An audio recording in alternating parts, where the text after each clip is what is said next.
Maiatzean, liburukutza zerbitzua jarriko dugu abian Andramariko kiroldegian.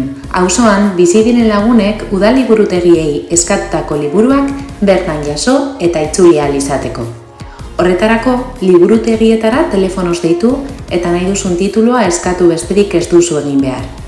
Asteartero, liburuak liburukutzan utziko ditugu 5 eguneko epean jaso ahal izateko.